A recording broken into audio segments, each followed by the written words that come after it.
Sí, esa es la primera. Sí, ya.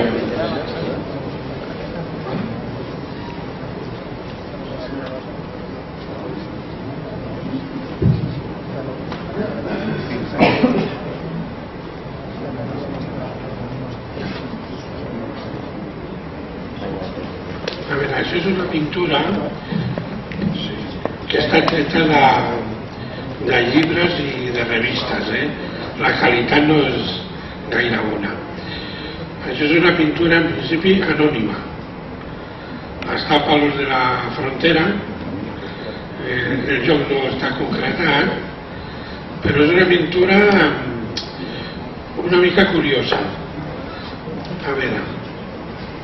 Sí, passa. La segona.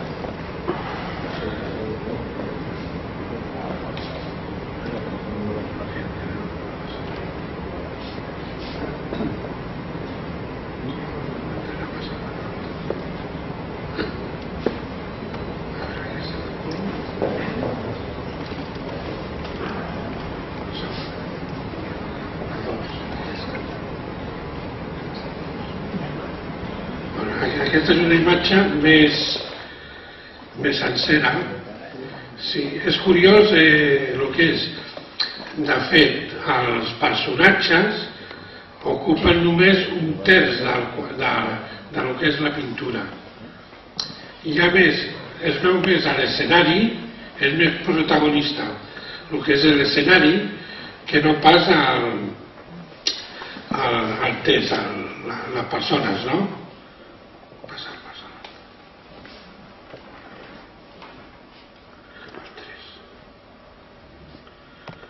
Aquí més o menys es veu. Això és una mica estrany de la pintura.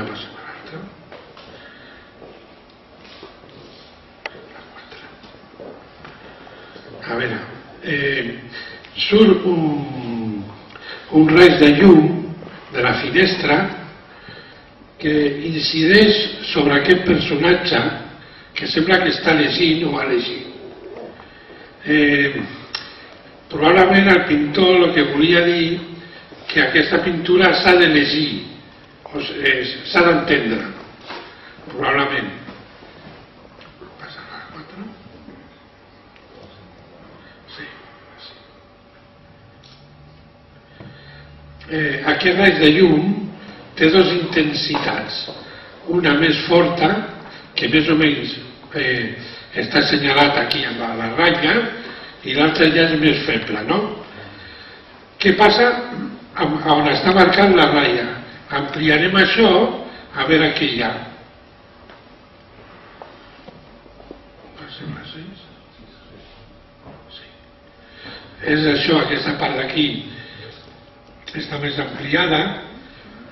S'aprecia un Sant Jordi, més o menys, no sé si és vermell. A dalt marcat en vermell, però que podia ser l'escut real de la Casa Catalana. Per fer una comprovació, al costat hi ha una arqueta de Martí l'Humà que té dibuixat els senyals, no? L'ampliar per poder comparar, més o menys. És una ampliació. el que sobta que això estigui a Palos de la Frontera i que hi hagi un Sant Jordi amb els símbols catalans. Es veu bé, no? Més o menys. És un anònim, en principi és un anònim. El que passa és que segons a quin lloc se l'atribueix a una persona, però el que està clar que no se sap ben bé d'on ve i on va. I ni se sap la data ni res. No, l'arqueta. L'arqueta. Sí, l'arqueta per comparar l'escut, es veig una mica. Bueno, això és tot, és la curiositat.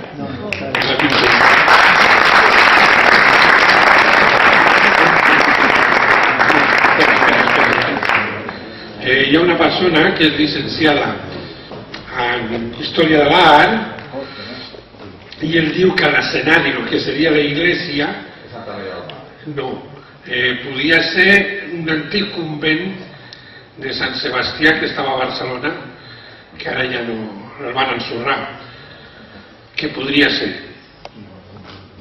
I bueno, que això seria un escenari real, és a dir, que el pintor no s'ho va imaginar, sinó que ho va copiar d'un context real. I aquesta persona es diu Thais Bastida. El convent de Sant Francesc. Sí, el convent de Sant Francesc de Barcelona. De Santa Caterina, on està el mercat de Santa Caterina ara, no? Sant Francesc passa on hi ha la plaça del Duc de Medinaceli. Sí. Carrer Ample. De totes maneres, Registre civil.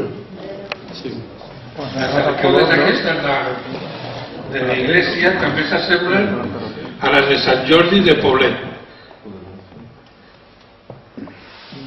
És curiós, però no hi ha franciscans. Aquest gòtic és més català que de Palos de Poblet, això. Això per senyalar.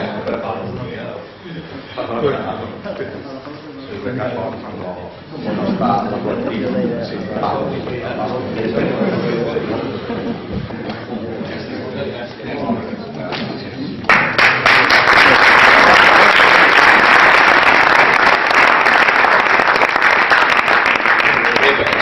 sapigueu, penseu que el convent de Sant Francesc era el superior, era, o sigui, el pare guardià era un colom.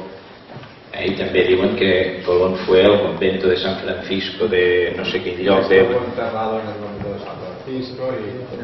Per tant, s'explicaria molt bé amb tot el context del moment si el convent de Sant Francesc fos aquest. No sigui o no el de Sant Francesc, que està clar que és un gòtic català, i el Sant Jordi i les Quatre Barres indiquen que les negociacions d'aquelles juntes que no se saben mai on en Castella van passar havien d'haver passat aquí també. O sigui, gràcies, Leandre, per anar il·luminant-nos aquesta part fosca també del predescobriment.